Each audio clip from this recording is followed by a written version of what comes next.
గురు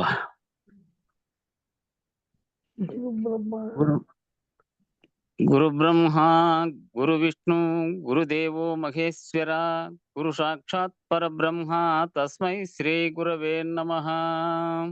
ఓం నమో బ్రహ్మాదిభ్యో బ్రహ్మ విద్యా సంప్రదాయ కర్తృభ్యో వంశ ఋషిభ్యో మహద్భ్యో నమో గురుభ్యః. సర్వోపప్లవరహిత ప్రజ్ఞాన ఘన ప్రత్యగర్ధో బ్రహ్మైవాహమస్మి అహం పదార్థరహితః. గురవే సర్వలోకానాం విషజే భవరోగిణాం నిదయే సర్వవిద్యానాం శ్రీదక్షిణామూర్తయే నమః. ఓంకారపీఠ సిద్ధాంతం బ్రహ్మ విద్యోపదేశిక శ్రీమన్నారాయణం సూర్యం సద్గురుభ్యో నమో నమః.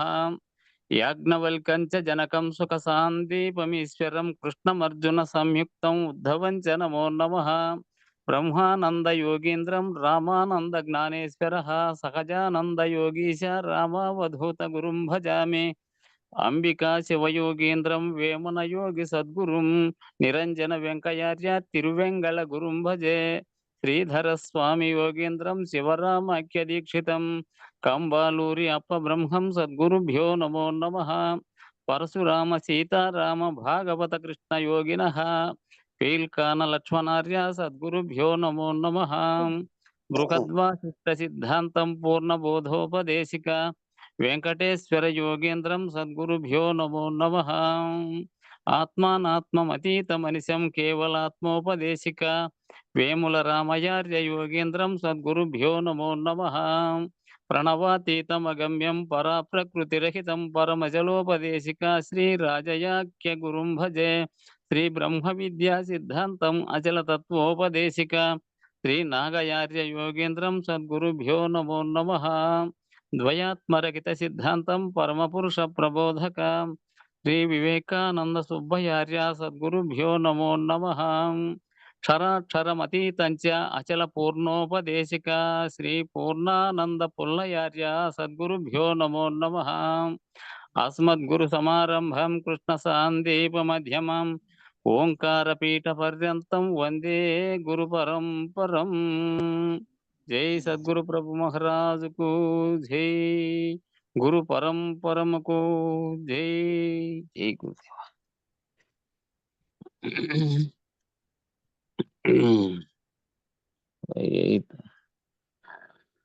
ఇంతి ఇది వినవే పడతి ఇంతి ఇది వినవే పడతి దేశికుని కరుణ పొందిన వెంటనే జనన మరణపు జడుపులు శిష్యునికి విడుచును తక్షణంబే.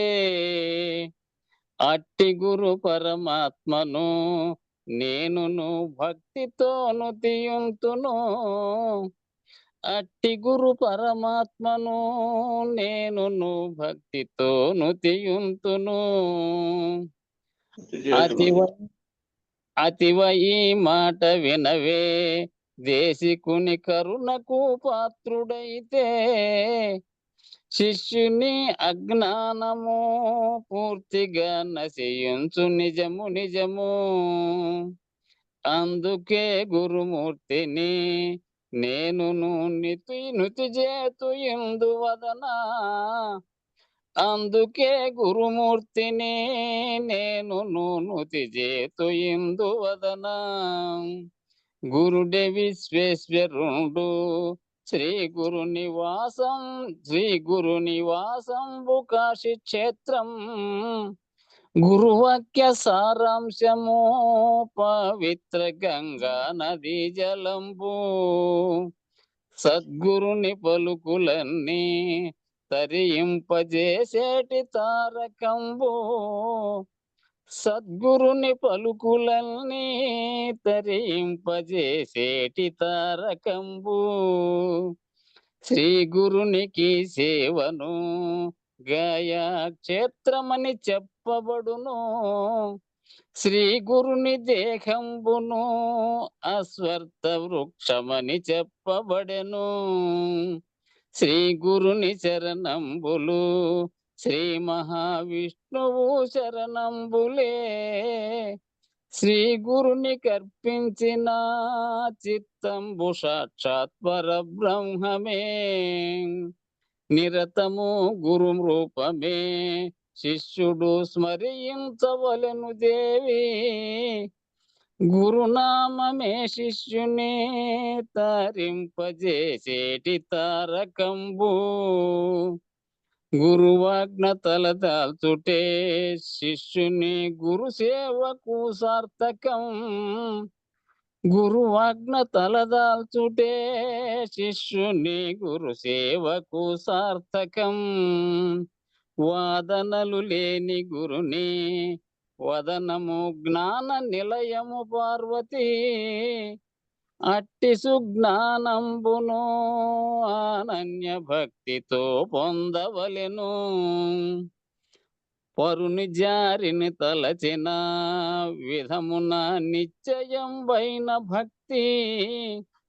గురుని శిష్యుడు తలచిన అతడు తరియుంచుట తథ్యము. సర్వకర్తృత్వంబును సంపూర్ణ త్యాజ్య భావంబుతోను విడసి శ్రీ గురుమూర్తిని సంపూర్ణ భక్తితో చేరవలెను. అన్య చింతన లేకను అనన్య చింతనతో గురుమూర్తిని పరిచర్య చేసినట్టి శిష్యునకు సులభమే పరమ పదము. సద్గురు ముఖమందున ఉన్నట్టి పరిపూర్ణ బ్రహ్మ విద్య. అనన్య భక్తి చేత శిష్యుడు పొందును సులభంబుగా. బ్రహ్మ విద్యను పొందిన మనుజుడు త్రైలోక్య పూజితుండు. బ్రహ్మ విద్యను పొందిన మనుజుడు త్రైలోక్య పూజితుండు. జై సద్గురు ప్రభు మహారాజుకు జై. గురు పరంపరముకు జై. జై గురు. జై గురు. జై.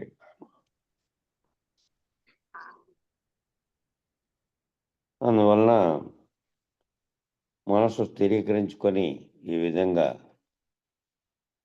బాహ్యేంద్రియ అంతరేంద్రియ నిగ్రహాలతో కూడినటువంటి సాధకుడుగా అయినటువంటి వాడు ఆత్మసాక్షాత్కారాన్ని తెలియబడతాడు. విశ్వాన్ని, పరమాత్మతత్వాన్ని అన్నిటినీ వేగంగా తెలుసుకోగలుగుతాడు ఈ సాధనలో ఉంటే. లేదంటే చాలా కాలం పడుతుంది. చాలా ఆలస్యంగా ఈ పద్ధతిలో పోగలిగితే ఈ చేసుకున్నటువంటి కృషికి తొందరగా ఫలితం లభించేటువంటి స్థితి ఉంటుంది తెలుసుకోగలిగి. ఎందుకంటే అన్నిటికంటే ముఖ్యమైనది ఏకాగ్రత. ఆ ఏకాగ్రతలో మళ్ళీ ఆ ఏకాగ్రతతో చేస్తున్నటువంటి ఏదైతే చేస్తున్నామో, ఏ అంశం మీద చేస్తున్నామో దాని మీద లక్ష్యం పెట్టుకొని చేసేటువంటిది ముఖ్యమైనది అన్నారు. కాబట్టి ఏ వేదాంత సిద్ధాంతాలు లేక మనం పోయినప్పటికీ దాంట్లో అది ద్వైతం, అద్వైతం, విశిష్టాద్వైతం అనే పేరు లేకుండా, అచలం అనే ఇది లేకుండా సాంఖ్యతారక మనస్కాలను ఏ విధంగా బోధించారో అదే పద్ధతిలో సాధకుడికి ఉండాల్సినటువంటి సాధనా చతుష్టయ సంపత్తి అనేది ప్రతి ఒక్కరూ వాళ్ళ ఏదైనా ఉండొచ్చు. వాళ్ళు మనము ఏ గ్రంథం అన్నా తీసుకోండి. మనము అద్వైతంలో రాసినటువంటి పరాకాష్ఠగా ఉండేటువంటి మన విద్యారణ్య స్వామి రచించినటువంటి వేదాంత నియమంలో నుంచి మహాగ్రంథాలన్నింటిలో కూడా వాళ్ళు సాధనా సంపత్తి అనే దాని గురించి చెప్పారు. సాధనా సంపత్తి సాధకునికి అత్యంత ముఖ్యమైనది అనేది చెబుతాండేది. అందువలనే సాధనా చతుష్టయ సంపత్తి యమనియమాదులు తప్పక అధికారికములై ఉన్నవి. సాధనా చతుష్టయ సంపత్తిని అష్టాంగ యోగాన్ని అభ్యసించినటువంటి సాధకుడై ఉండాలి. మామూలుగా సంసారికులై విషయ వ్యావృత్తితో విషయానురక్తులై శబ్దస్పర్శ రసరూపగంధాది విషయములందు మనసును పోనిస్తూ సదా విషయ సుఖాన్ని ఆసక్తితో అనుభవించేటటువంటి సామాన్యమైనటువంటి మానవులకు ఆత్మసాక్షాత్కార జ్ఞానము అందరి ద్రాక్షపండు లాంటిది అవుతుంది. ఎందుకు అంటే మనసులోకి ఇంకో అంశం చొరబడదు. ఇంకా నిరంతరము ఏం చేస్తున్నారంటే వాళ్ళ యొక్క సంసారిక జీవితాన్ని మళ్ళా ఆ విషయాలకు సంబంధించినటువంటిది ఆ విషయానురక్తం ఒకటి, శబ్దస్పర్శ రసరూపగంధాది విషయాలతో తాను సంతోషిస్తున్నటువంటి అనుభవిస్తున్నటువంటి వాటిని మళ్ళీ ప్రపంచం అనేటటువంటి బాహ్యంగా అంతరంగా అంతా అదే జరుగుతూ ఉందన్నమాట. ఇంకో రకమైన ఆలోచనలు అనేటివి కూడా జరుగుతుంది. సదా మనసును ఆ విషయాల మీదకి పోనిస్తూ విషయ సుఖాన్ని ఆసక్తిగా అనుభవించేటువంటి సామాన్యమైనటువంటి మానవులకు ఈ ఆత్మసాక్షాత్కార జ్ఞానం రావాలి అంటే వాళ్ళల్లోకి నేను ఎవరని కానీ ఈ జగత్ ఎవరిది, ఈ దేవుడు అంటే ఎవరు, ఈ విశ్వం ఎట్లా ఆవిర్భవించింది, లేకపోతే ఈ మరణం తర్వాత నేను ఈ జన్మలు ఎత్తున్నానా, ఈ కర్మలు ఏ విధంగా వస్తున్నాయి, దాని ఫలితాన్ని అనుభవించే ఈ రకమైన ఆలోచన అనేది కలిగితే కదా, ముందు ఆలోచన కలిగితే ఆలోచన కలిగిన వానికి నాకంటే అతీతంగా ఉన్నటువంటి దాన్ని తెలుసుకోవాలి, నన్ను గురించి కూడా తెలుసుకోవాలనే ఆలోచన మొదలవుతుంది. అట్లా రాకుండా ఉండేవాళ్ళు నిరంతరము ఈ ప్రాపంచిక విషయాలతో కొట్టుమిట్టాడుతుండే వాళ్ళకి ఆత్మ సాక్షాత్కార జ్ఞానం అందరినీ ద్రాక్షపండు లాంటిది. ద్రాక్షపండు కనపడుతూనే ఉంటుంది కానీ ఎంత ప్రయత్నించినా అది అందదు అంటే అదే ఉదాహరణకు చెప్పారు. ఒక నక్క కింద నుంచి ఎగిరి ఎగిరి ఎగిరి ఆ గుత్తిని అందుకోవాలి, ద్రాక్ష గుత్తిని. అది దొరక్కపోయేతలకే ఏమైంది, అది పుల్లగా ఉంది, అందరూ ద్రాక్ష పండు పొలను అన్నారే. ఎట్లా అది దానికి అందలేదు. మానవుడికి కూడా అందుబాటులో ఉన్నప్పటికీ తాను ప్రయత్నించకపోవడం వల్ల అందదు. అట్లా అందుబాటులో ప్రయత్నిస్తే కదా, ప్రయత్నించకుండా దాని వైపు చూస్తూ ఉంటే రాదు. అట్లాగే మానవులు అటువంటి ఆలోచన తమలో మొదలయ్యి దాన్ని తెలుసుకునే ఆసక్తితో ఒక గురువు దగ్గర పోవడమో, లేదంటే తాము ఎంతో కొంతవరకు గ్రంథాల సాయంతో గ్రంథాల వరలో ప్రాథమిక విషయాలు తెలుస్తాయి కాబట్టి కనీసం ఆ లైన్ లేకపోయినా కూడా ఆ మిగతా చెప్పడానికి ఎక్కడో చోట గురువు దొరుకుతాడు. అయితే ఆ పనే చేయట్లే కదా. ఎంతకాలం ఈ విధంగా అది ఎప్పటికీ ఆత్మసాక్షాత్కార జ్ఞానము ప్రాపంచిక విషయాలతో ఉండే వాళ్ళకు అందం ద్రాక్ష పండులాగా కనపడతా ఉంటుంది కానీ అది అందదు. అది ఎప్పటికీ సుదూరంగానే ఉంటుంది, దూరంగానే ఉంటుంది. అది ఎప్పటికీ దగ్గరికి వచ్చేది ఉండదు. ఎంతకాలమైనా మాకు సాధ్యపడటం లేదండి, ఎంత ప్రయత్నించినా సాధ్యపడటం లేదండి అనేటటువంటి వారంతా తప్పక స్వాధ్యాయశీలిగా అవ్వవలసిన అవసరం ఉంది. అట్లనే వాళ్ళు ఒకసారి వాళ్ళే పరిశీలించుకోవాలి. నాకెందుకు కాలేదు, నాకు ఇది కావట్లేదు, అర్థం కావట్లేదు, లేకపోతే ఇది సాధ్యపడట్లేదు, ఎంత ప్రయత్నించినా రావట్లేదు అనేవాళ్ళు వాళ్ళే చూసుకోవాలి. నిజంగా మనము అంతరంగిక విషయాల్లో ఇది రానియకుండా, వేరే బాహ్యమైనటువంటి రానియకుండా కేంద్రీకరించి ధ్యాన స్థితిలో మనం అన్నింటినీ ఆలోచన చేస్తున్నామా లేదా అనేది వాళ్ళకి స్వాధ్యాయశీలిగా అవ్వవలసినటువంటి అవసరం ఉంది. దాన్ని స్వయంగా అధ్యయనం చేసేటువంటి స్థితిలో తనలోకి తాను పరిశీలించుకోవాల్సిన అవసరం ఉంది. అట్లా పరిశీలించుకున్నప్పుడే ఊరికే పైకి నాకు వీలు కావట్లేదు, నాకు సాధ్యపడటం లేదు, నాకు ప్రయత్నించినా రావట్లేదు అనుకోవడం కాదు. ఎందుకు రావట్లేదు, ఎందుకు దాని మీద కేంద్రీకరించలేకపోతున్నాము, మళ్ళా కాసేపు క్లాసులోని కాకుండా మిగతాదప్పుడు కూడా ఏ వాక్యాలు అయితే ఉన్నాయో వాటిని మళ్ళీ మననం చేసుకోవడం, శ్రద్ధగా మననము ఏ పనిలో ఉన్నప్పటికీ చేసుకుంటూ ఉంటే కదా మళ్ళీ అది నిధిధ్యాసగా మారేది. ఎక్కడెక్కడైతే మనస్సు ఆ రకమైనటువంటి పద్ధతిగా ప్రవృత్తి మార్గంలోకి దిగి వచ్చేస్తుందో గుర్తించాలి. మనం గుర్తించాల్సింది ఏమంటే మనస్సు ఎక్కడెక్కడైతే చలించి ప్రవృత్తి మార్గంలోకి దిగిపోతుంది, ఎప్పుడెప్పుడు ఎక్కడెక్కడ అనేది గుర్తించి మానుకొని పని ఏది వ్యవహారంగా చేస్తున్నప్పటికీ, బాహ్యేంద్రియాలతో నీ పనిలోనూ ఉన్నప్పటికీ ఈ మనసు అనేదాన్ని మాత్రం ఎక్కడెక్కడ దిగిపోతుందో ప్రవృత్తి మార్గంలోకి దిగిరాకుండా నివృత్తి మార్గంలో దీన్ని నిరంతరం ఈ విషయాన్ని గురుబోధన కానీ, గురువు చెప్పిన వాక్యాన్ని, బోధించినటువంటి అంశాలను, తత్వాలను ఏదో ఒకటి మనసులో కనుక అనుకుంటూ ఉంటే అన్ని విషయాలు చొరబడకుండా ఉండే ఆస్కారం లేకుండా మనసు దాని మీద పోతుంటుంది. పాడుకోవడం కేవలం పాడట్లు కాకుండా భావంలో పాడుకునేటువంటి అర్థాన్ని విశదీకరించుకునేటువంటి స్థితిలో గుర్తులోకి రావాలి. అది ఏ పని చేస్తూ ఉన్నా కూడా అప్పుడు ఎక్కడెక్కడ స్పందిస్తోందో గుర్తించాలి. ఎక్కడెక్కడ ప్రవృత్తి మార్గంలోకి వస్తోంది, ఎక్కడెక్కడ స్పందిస్తోందో గుర్తించి, ఎక్కడెక్కడ ప్రతిస్పందిస్తోందో కూడా గుర్తించాలి. మన ప్రతిస్పందన దానికి ఓ చోట ఓ దాన్ని చూశారు. ప్రతిస్పందన నీలోంచి ఏం కలుగుతోంది, ఎక్కడిది ఇది మనసు దాని వైపుకి పోతోంది అనేది గుర్తించి, ఎక్కడ విశేష స్థాయిలో స్పందిస్తోంది, ఎక్కడ విశేష స్థాయిలో తీవ్ర స్థాయిలో ఎక్కడెక్కడైతే స్పందిస్తోంది. మామూలు స్థాయిలో స్పందించడం వేరు, తీవ్ర స్థాయిలో స్పందించడం అంటే దానికి పూర్తిగా ఇంక దాని ఆ ఆలోచనలకు కట్టుబడి దాంట్లోకే బానిసైనట్టుగా ప్రవర్తించే వాళ్ళు ఉంటారు కొందరు. మామూలుగా వాని ఆలోచన ఒకటి, ఒక చూశాడు ఆకర్షించింది ఒక వస్తువు పట్ల, దాన్ని తీసుకోవాలి, కోరికలు ఎందుకు అవసరం లేదు అనే పద్ధతిలో వెళ్ళిపోయాడు. అదంతా తినకూడదు, ఊరికే అనారోగ్యం అవుతుంది, రోడ్డు మీద ఏదో అమ్ముతున్నారనుకో.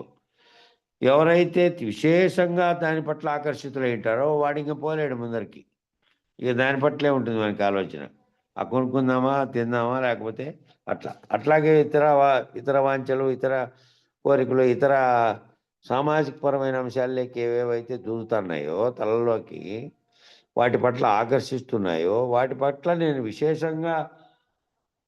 విశేష స్థాయిలో దాని పట్ల నేను ఆకర్షితున్నవుతున్నానా అనేది వాళ్ళు ప్రశ్న వేసుకోవాలి.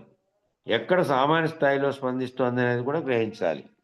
ఎక్కడ సామాన్య స్థాయిలో ఉంది, ఎక్కడ విశేష స్థాయిలో ఉంది అనేది గ్రహించాలి. ఆ విశేష స్థాయిలో పోయేదాన్ని అరికట్టుకోవాలంటే దాని నుంచి దృష్టి మరల్చాల్సిన అవసరం ఉంది. మనసులోకి ఈ విషయాలు రాకుండా ఉండి మరల్చుకోగలిగినటువంటి అలవాటు ఏర్పడితే అవే మరలిపోతాయి. ఈ గ్రాహ్యక శక్తి చాలా అవసరం. ఈ గ్రాహ్యక శక్తి, గ్రహించాల్సిన ఈ శక్తి, ఇవి గ్రహించాలి ముందు. నాలో ఎక్కడెక్కడ మామూలుగా స్పందన కలుగుతోంది సామాన్యంగా, ఎక్కడెక్కడ తీవ్రమైనటువంటి స్పందన కలుగుతోంది, ఎక్కడెక్కడ నేను దానిలోకి పూర్తిగా లొంగిపోతున్నా అనేది గ్రహించాలి. సూక్ష్మమైనటువంటి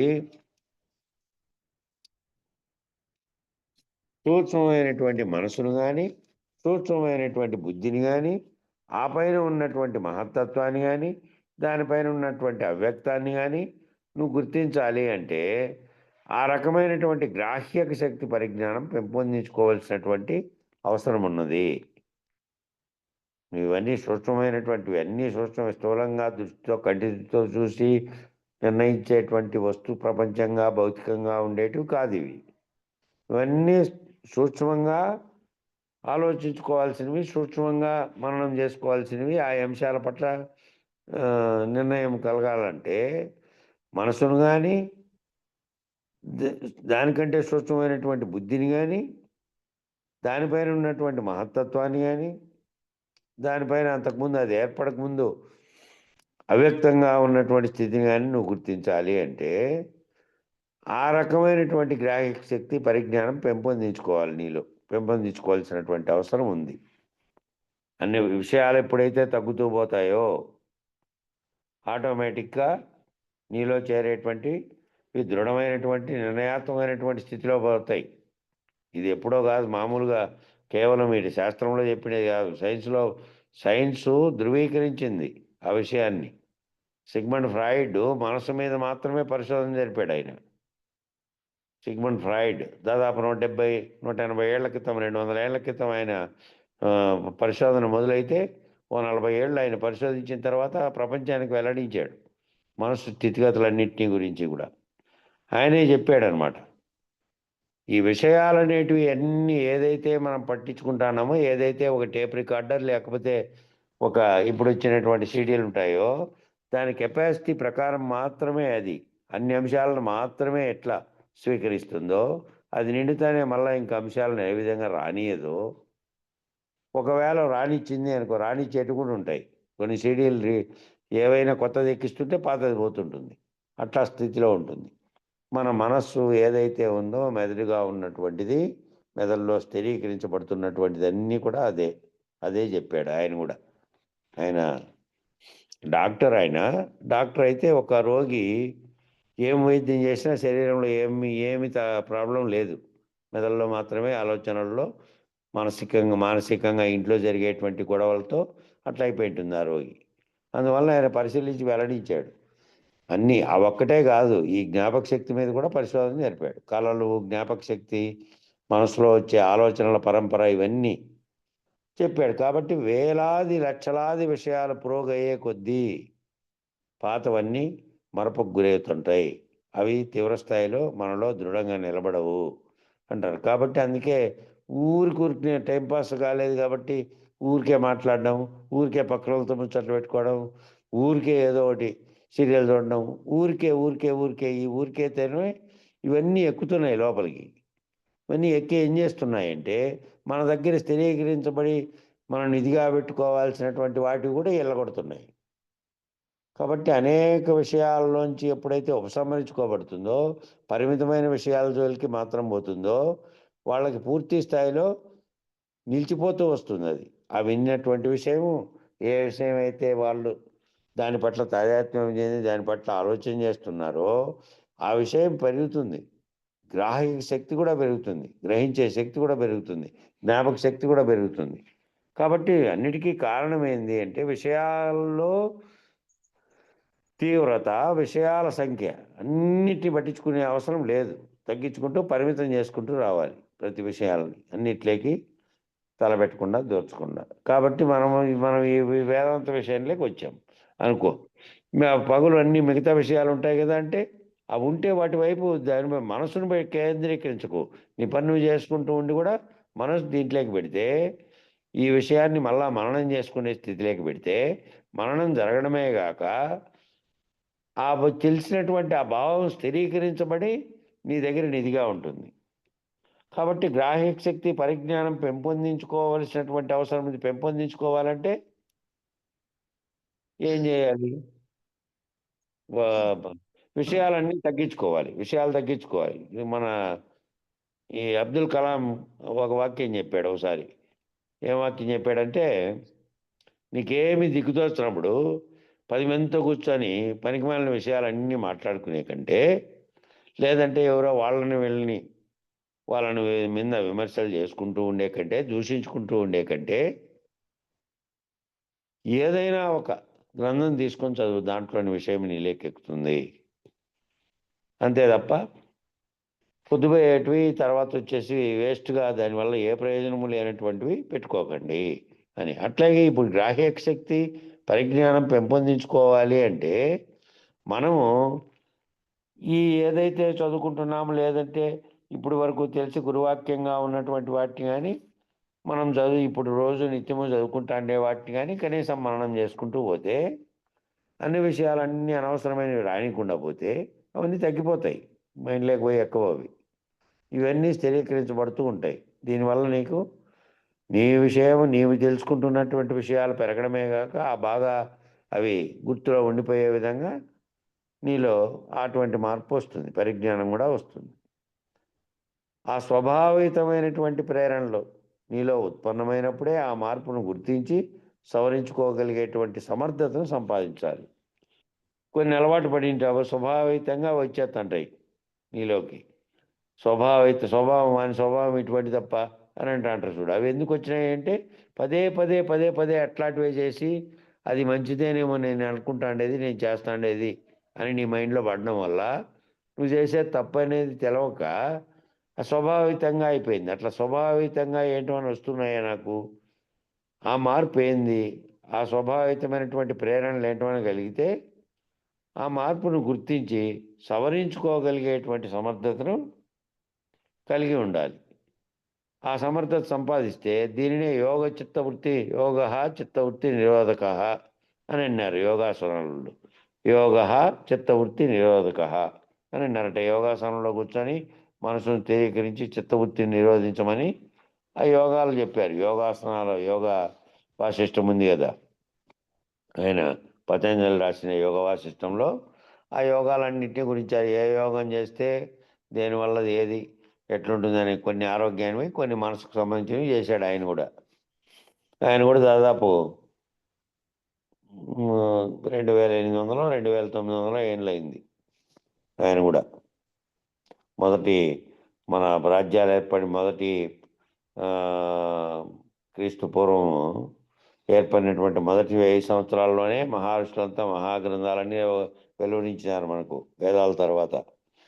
వేదాల ముందు వచ్చినాయి అనుకోండి, ఆ తర్వాత ఇవన్నీ వచ్చినాయి. అయితే ఇవన్నీ దేనికి వచ్చినాయి చూసుకోండి. ఇవన్నీ యోగ పతంజలి శాస్త్రమైనా ఇంకోటైనా ఎక్కువ భాగం ఆ రోజుల్లో ఈ ఆధ్యాత్మిక చింతనలో భాగంగా మనస్సును స్థిరీకరింపడానికి మాత్రమే వచ్చినాయి ఎక్కువ భాగం. కాబట్టి సాధకులు వాక్ సంయమనం ఎందుకు కలిగి ఉండాలి అంటే, మాట్లాడే దాంట్లో బాగా సంయమనం కలిగి తగ్గించేసేయాలి మొత్తం. అనవసరమైనటువంటి మాట్లాడనే కూడదు. సంయమనం ఎందుకు కలిగి ఉండాలి అంటే, వాగింద్రియం 4 మహాపాపాలు నిరంతరాయంగా చేస్తూ ఉంటుందంట. ఈ వాక్ అనే ఇంద్రియము 4 మహాపాపాలు చేస్తూ ఉంటుందంట, నిరంతరాయంగా చేస్తూ ఉంటుంది. వాగుడుకాయలు చాలామంది ఉంటారు. మాట్లాడడం మొదలు పెడితే ఇంక దానికి వివేకం లేకుండా, విచక్షణ లేకుండా ఏదో ఒకటి మాట్లాడుతూ ఉంటారు. ఆ మాటకి శక్తి ఉన్నదని కానీ, ఆ మాట ద్వారా సాధించవలసిన లక్ష్యం ఉన్నదని కానీ, ఆ లక్ష్యానికి లోబడే మాట్లాడాలనేటువంటి నియమం కానీ లేకపోవటం చేత, అయితే ఆత్మస్థుతి లేక పరనింద, లేదా పరస్థుతి లేదా ఆత్మనింద, ఇలా ఒకదానికొకటి వ్యతిరేక లక్షణాలతో వారు ఇట్లా మాట్లాడుతూ ఉంటారన్నమాట. ఈ విధంగా వాగుడు అలవాటు అయ్యే వాళ్ళు ఏం చేస్తుంటారంటే, నిరంతరము మాట్లాడడం మొదలు పెడితే, ఆ మాట్లాడేది నిరంతరము మాట్లాడేవారు లేరా అని అంటే, పొద్దున్న లేచినప్పటి నుంచి ఈ ప్రవచనాలు చెప్పేవాళ్ళు కానీ తర్వాత మాట్లాడుతున్నారు వాళ్ళు. అయితే ఒక అంశాన్ని తీసుకొని మాట్లాడుతున్నారు.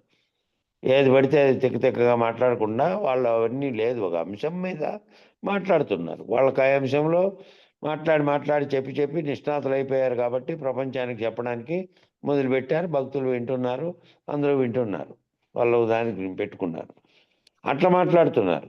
ఈ మాట్లాడే వాళ్ళు ఎట్లా, ఈ వాగుడుకాయలుగా ఉండి మాట్లాడే వాళ్ళు, వాళ్ళకు వివేచనతో ఒక సబ్జెక్ట్ అనేది లేకుండా, వివేకం లేకుండా, విచక్షణ లేకుండా మాట్లాడుతూ ఉన్నారు. మళ్ళీ ఆ మాటకు శక్తి ఉందన్నది కానీ, మాటకు చాలా శక్తి ఉంది. ఓ మాటే ఆ తీవ్రత, దాంట్లో ఉండే తీవ్రత అనేక పరిణామాలు కలిగింపజేస్తుంది. యుద్ధాల దాకా పోవడానికి, అనేక దేశాలు ఆ యుద్ధాలకు పోవడానికి కారణమైనది కూడా ఈ మాట అనేది. ఓ మాట మాట్లాడితే ఆ మాటతో వచ్చేది ఒక్క చిన్న మాట, ఒకే ఒక పదం వాడితే ఆ మాటతో అంతా మొత్తం ప్రపంచం తిరగబడిపోయి రెండో ప్రపంచ యుద్ధం రావడానికి కారణం ఏమిటంటే, వాడు జర్మనీ హిట్లరు చేసినటువంటి కొన్ని వ్యాఖ్యానాలు. War is to A nation what maternity to A women. స్త్రీకి మాతృత్వం ఎట్లాంటిదో, యుద్ధం చేస్తే ఆ దేశానికి పరిపూర్ణత లభిస్తుందని మాట్లాడాడు. మాట్లాడటమే కాక మళ్ళీ ఏమన్నాడంటే, ప్రపంచవ్యాప్తంగా ఉన్నటువంటి ప్రజలందరూ పాలించబడడానికి పుట్టింటే, జర్మనీలోని మేము మాత్రమే పాలించడానికి పుట్టాము అని చెప్పి వాళ్ళ జాతిని గొప్పగా పౌడుకొని ఇచ్చేశాడు. అది తీవ్రమైనటువంటి ప్రపంచవ్యాప్తంగా ఉండే అనేక దేశాల మీద ఆ ప్రభావం పడింది. వీడిని అణచాలని చెప్పి వాళ్ళంతా కూటమయ్యారు. రెండో ప్రపంచ యుద్ధానికి కారకుడయ్యాడు, కేవలం నోటి మాట వల్ల. కాబట్టి మాట్లాడేటప్పుడు ఈ జాతి వైషమ్యాలు ఒక దేశాధినేత మాట్లాడితే ఏం జరుగుతుంది అంటే, ప్రపంచ యుద్ధాలు లాంటివి వస్తాయి. అట్లా మాట్లాడే మాటకు అంత శక్తి ఉన్నదని కానీ, ఆ మాట ద్వారా సాధించవలసినటువంటి లక్ష్యం ఉన్నదని కానీ, ఆ లక్ష్యానికి లోబడే మాట్లాడాలనేటువంటి విషయము లేకపోవటం చేత, అయితే ఆత్మశుద్ధి చేసుకోవడం, తాను ఓడుకోవడం, లేదంటే పరనింద చేయడం, లేదా పరస్థుతి కానీ, లేదా ఆత్మనింద కానీ, లేదంటే పరులను పొగడము, తనను నిందించుకోవడం. వాళ్ళకి ఎట్లా జరుగుతుంది, వాళ్ళకి అట్లయితుంది, నాకేమో ఇట్లయితుంది అని చెప్పి నాకు ఇట్లా తాను నిందించుకోవడం, లేదంటే పరులను నిందించడం, లేదా తనను పొగుడుకోవడం, లేదంటే పరులను తిట్టడం, పరులని. ఇలా ఒకదానికోటి వ్యతిరేక లక్షణాలతో ఇట్లా మాట్లాడుతున్నప్పుడు ఆ మాటల వల్ల ఏమవుతుంది, అనేక విషయాలు, ఆ విషయాలతో మళ్ళీ ఇంకా కొన్ని అనుబంధం అయి ఉంటాయి, అవన్నీ నీకు తగులుకుంటూ ఉంటాయి. ఇవన్నీ పోయి చేరుకొని మనసు అనేది స్థిరీకరించబడదు. కాబట్టి అనవసరమైనవన్నీ అసలు మాట్లాడడమే మానేయాలి. అనవసరమైనవి ఏదైనా ప్రశ్నిస్తే తప్ప, ఎవరైనా అడిగితే తప్ప అట్లా ఉండాలి గురువు. గురువుగా ఉన్న వాళ్ళు ముఖ్యంగా వాళ్ళ అది పాటిస్తే ఆటోమేటిక్గా వాళ్ళ శిష్యులు కూడా పాటిస్తారు. వివేచనతో, వివేకంతో ఏ పదం మాట్లాడినా, ఏ మాట మాట్లాడినా ఆ మాటే మాట్లాడాలి. అనవసరమైన మాటలన్నీ మాట్లాడకూడదు. అది అలవాటు చేసుకుంటూ పోతే విషయాలనేటివి ఆటోమేటిక్గా తగ్గిపోవడమే గాక, ఈ మాటకు అంత శక్తి ఉంది కాబట్టి ఏం మాట్లాడినా అందులో ఆ మాదిరిగానే ఉండకుండా తటస్థ భావంతో ఎట్లుండాలి, ఉదాహరణకోటి వ్యతిరేక లక్షణాలతో మాట్లాడకుండా మాట్లాడుతూ ఉంటారు మామూలుగా మాట్లాడేవాళ్ళు. కాబట్టి ఏది మాట్లాడినా అందులో ఆ మాదిరిగానే ఉంటుంది. తటస్థ భావన ఉండదన్నమాట. తటస్థ భావన అనేది ఉండదు. తటస్థ భావనతో మాట్లాడాలి ఎప్పుడైనా కానీ. ఒకరిని అట్టనడం కానీ, తనను పొగుడుకోవడం కానీ, లేకపోతే విమర్శించడం కానీ ఉండదు. సాక్షి భావన ఉండదన్నమాట. సాక్షి భావన సాక్షిత్వ స్థితిలో ఉంటే తాను కూడా సాక్షిగా ఉన్నటువంటి స్థితిలో ఉంటే దేనితోనూ తాదాత్మ్యం చెందకుండా ఉంటే తాను సాక్షిత్వ స్థితిలో ఉంటే ఏమవుతుంది అప్పుడు? ఒకని పక్కన వాడు వీడు ఇంకొకడు అనే భేదమే లేదు కదా. సర్వసమానత్వం అనే భావనలో ఉంటాడు. నేనే సర్వవ్యాప్తమైనటువంటి జీవులన్నింటిలోనూ చీమ దగ్గర నుంచి బ్రహ్మ దాకా నేనే ఉన్నాను. వాడు వేరుగా నేను ఎవరినైతే తిడుతున్నానో, విమర్శిస్తున్నానో వేరుగా రూపము, శరీరము ఉండొచ్చు కానీ చైతన్యం ఒక్కటే ఉంది. వాడు అజ్ఞానం చేత ఆ విధంగా మాట్లాడుతున్నాడు అంతే అవతలోడు అని అనుకోవాలి. అంతేగాని ఆ విమర్శించాల్సిన పని, ఇంకోటి చేయాల్సిన పని లేదు. సాక్షి భావనతో ఉంటే సరిపోతుంది.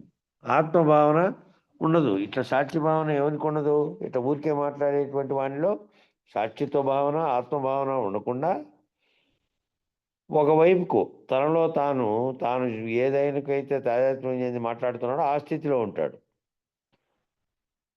వాడు సాక్షిత్వ స్థితిలో లేకుండా నామరూపాత్మకమైనటువంటి పేరుతో కూడినటువంటి ఆ నారాయణ ఇట్లా వాడు, ఈ వెంకటేష్ ఇట్లా వాడు, ఆ నాగపెట్ ఇవన్నీ వచ్చేది ఏంటికి అంటే ఆ సాక్షిత్వ స్థితిలో తటస్థ భావన లేకపోవడం వల్ల ఒక ఉండే నామరూపాత్మకమైన దాంతో తాదాత్మ్యం చెంది ఉన్నందువల్ల ఆల్రెడీ ఆ పేర్లు దాన్ని బట్టి పోతున్నాడు. ప్రత్యేగాత్మ స్థితి అసలే ఉండదన్నమాట. ఇంకా ఈ తటస్థ స్థితే లేకపోతే, సాక్షిత్వ భావన, ఆత్మభావన లేకపోతే ప్రత్యేగాత్మ స్థితి అసలే ఉండదు ఇంకా. కాబట్టి మన ఇంద్రియాలని వాడేటప్పుడు ఆత్మభావనలో ఉండి వాటిని పనిముట్లుగా కదా ఉపయోగించుకోవాల్సింది. ఆత్మభావనలో ఉండి ఎప్పుడు ఈ ఇంద్రియాలన్నిటిని పనిముట్లుగా వాడుకుంటూ నువ్వు ఆత్మస్థితిలో ఏదైతే అంటకుండా సర్వము శరీరంలో ఉండే అంతరేంద్రియాలకు, బాహ్యేంద్రియాలకు అన్నిటికీ, అన్ని రకాల ఇంద్రియాలకి ఏదైతే ప్రకాశం కలగజేస్తుందో అది దీంతో సంగమించకుండా, ఈ సంగమించి దీనన్నింటినీ ఆకర్షణ వికర్షణలకు లోను చేస్తున్నదంతా మనసు, బుద్ధి, చిత్తం, అహంకారం. ఈ నాలుగింటికి కూడా ఇచ్చినటువంటి ప్రకాశం ఇచ్చినప్పటికీ ఆత్మస్థితి తటస్థ స్థితిలో ఉంది పైన.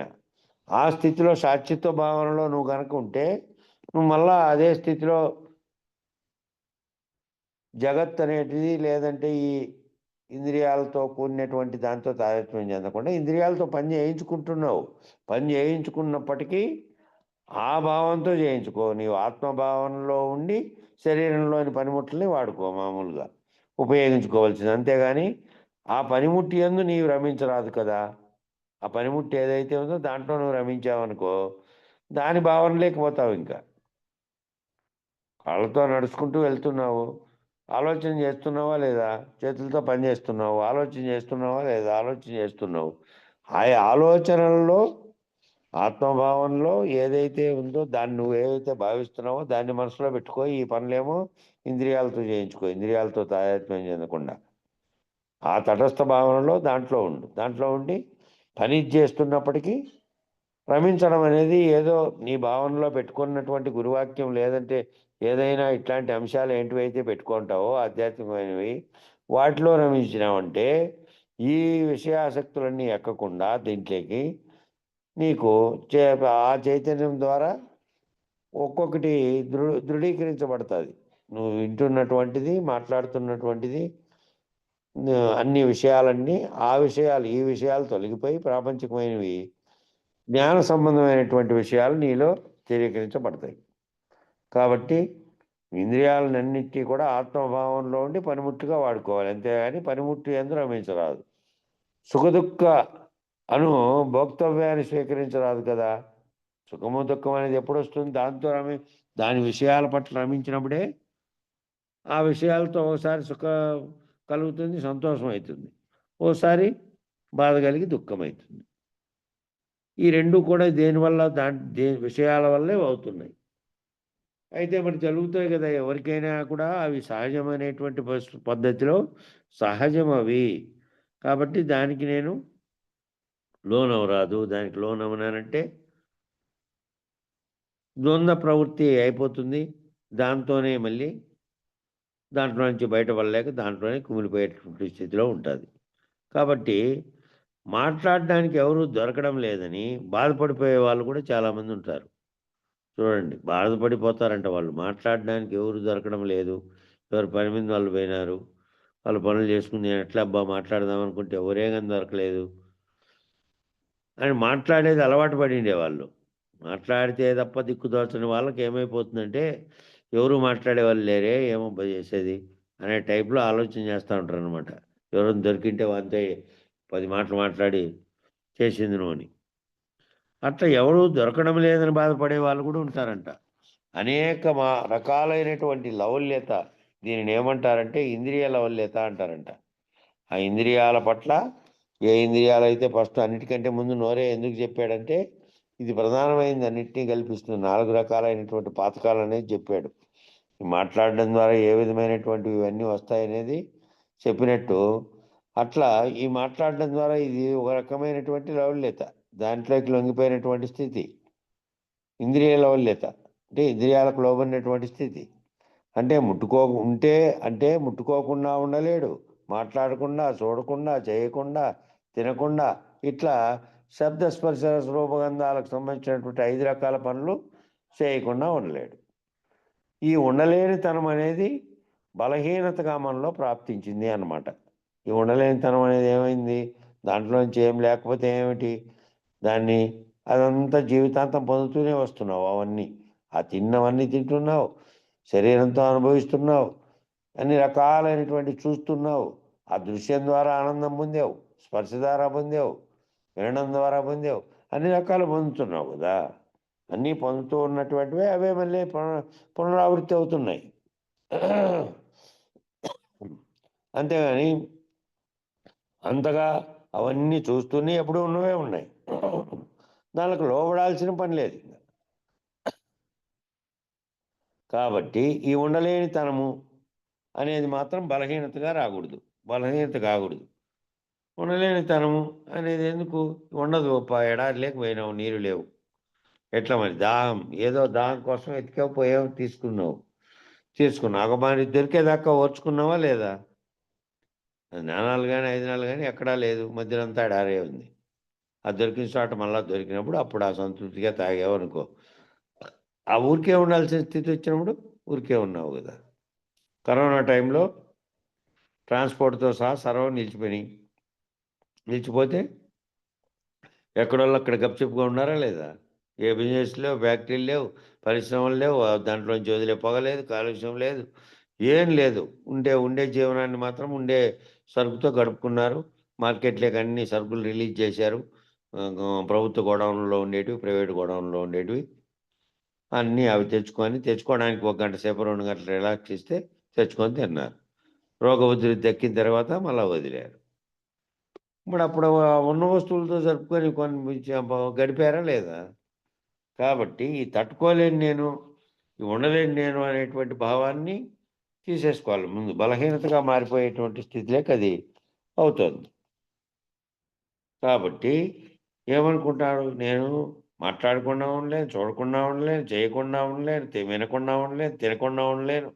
ఈ ఉండలేనితనం అనేది ముందు అది బలహీనతగా రాకూడదు. అది మనలో ప్రాప్తించి ఆ ఉండలేనితనం అనేది ఉండాలి.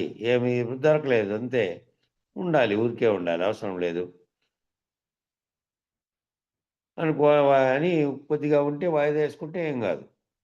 కాబట్టి తినకుండా, మాట్లాడకుండా, చూడకుండా, చేయకుండా ఉండలేనితనం అనే మాటే తీసేసుకోవాలి. బలహీనతగా ప్రాప్తించింది అది. అదేమిటోనండి, ఒక్కసారైనా మా మనవడితో మాట్లాడకుండా ఉండలేను, రోజు మొత్తం మీద అంటారు. ఓసారి మాట్లాడినావు, నిన్న మాట్లాడినావు, ముద్దుగా మాట్లాడాడు. మళ్ళా 4, 5 నెలలకు మళ్ళా ఎప్పుడో మాట్లాడతాడు. లేకపోతే 10 నెలలకో లేకపోతే మాట్లాడతాడు.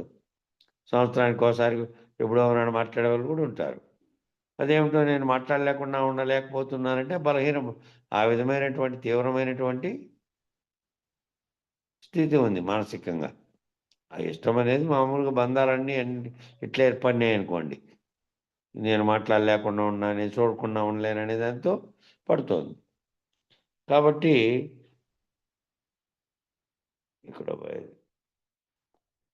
అట్లా రోజు మొత్తం మీద అనుకుంటా ఉంటారంట. ఓసారి అనుకున్నావు సరిపోయింది, ఓసారి చూసావు సరిపోయింది. ఈ రకంగా అనేక రకాలైనటువంటి మానసిక బలహీనతలు గానీ, ఇంద్రియాల స్థాయిలో బలహీనతలు గానీ, గోళకాల స్థాయిలో బలహీనతలు గానీ, అలవాటుగా గానీ, స్వభావవశంగా వాసనా బలము, సంస్కార బలము, గుణబలం చేత సూక్ష్మ శరీరంలో బలహీనతలుగా ఏర్పడిపోతున్నాయి. ఇవన్నీ ఇక్కడ భద్రపరచబడుతున్నాయంటే, నీ స్థూల శరీరంలో ఎక్కడ ఏమీ ప్రిజర్వ్స్ లేవు. నీ సూక్ష్మ శరీరం ఏదైతే ఉందో దాంట్లో ఈ మాలిన్యమంతా చేరిపోతుంది.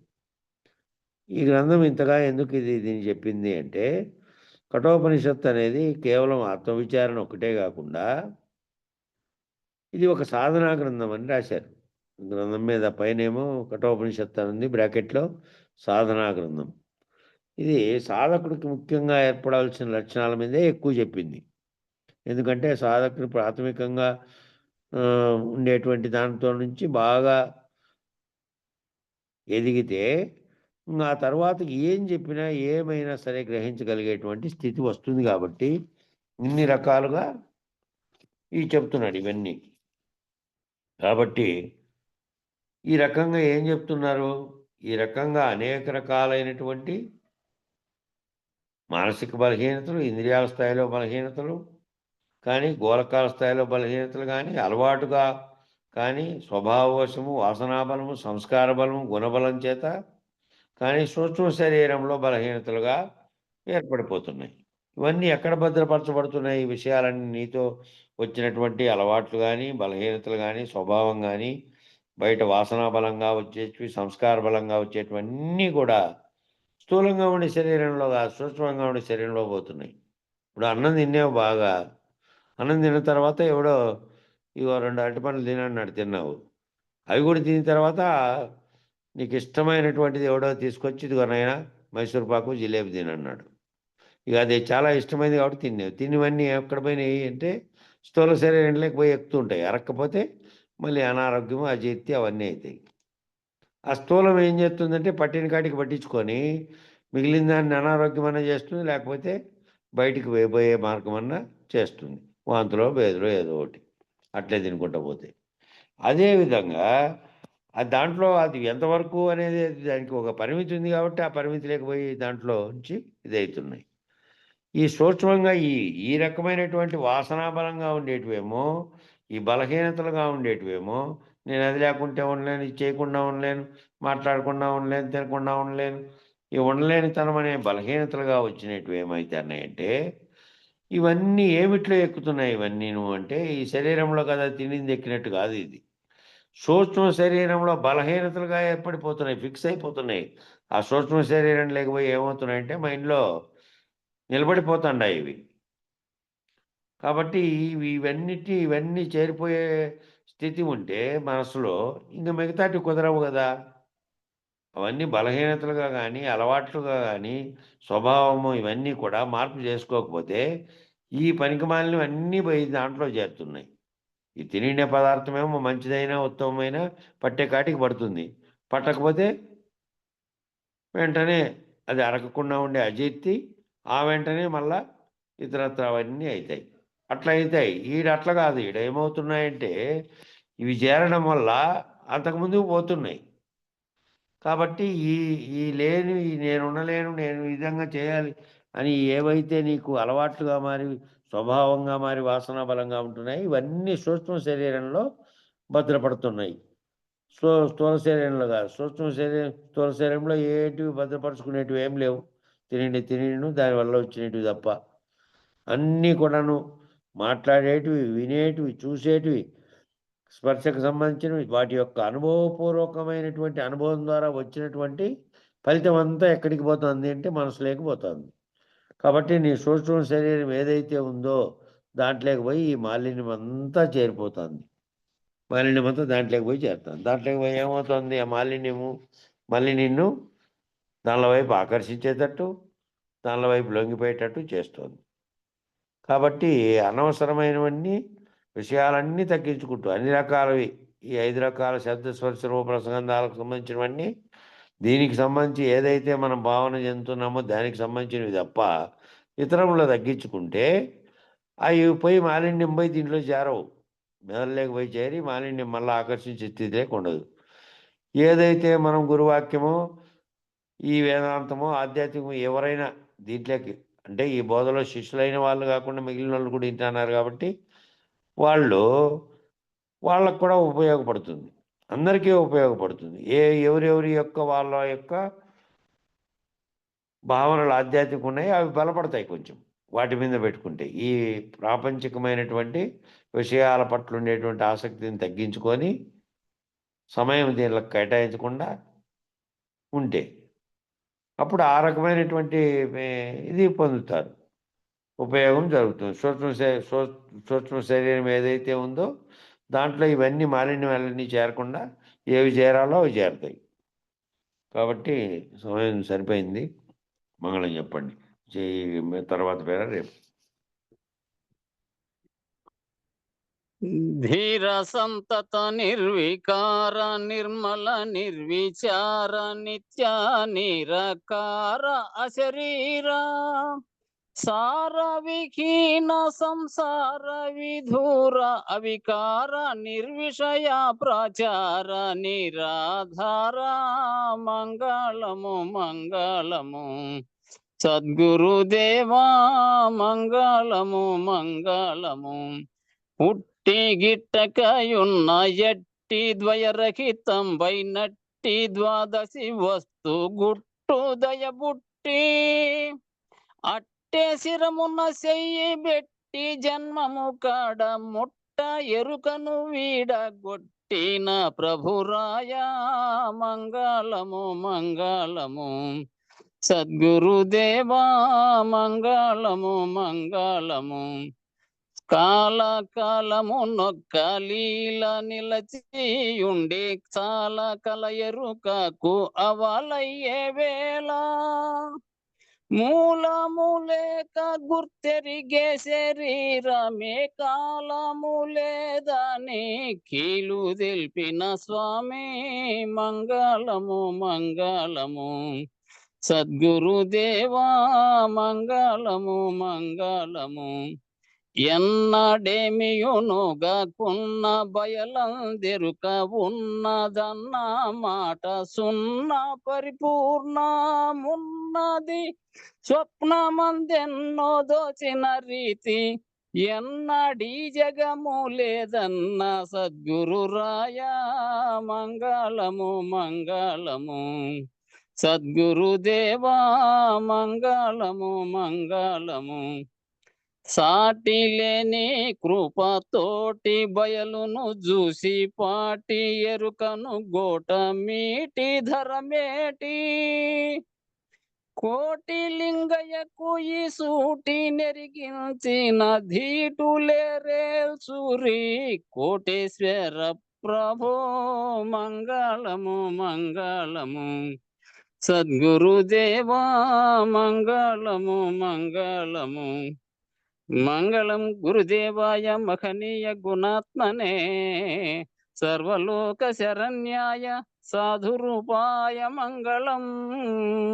జై సద్గురు ప్రభు మహారాజుకు జై, గురు పరంపరముకు జై జై.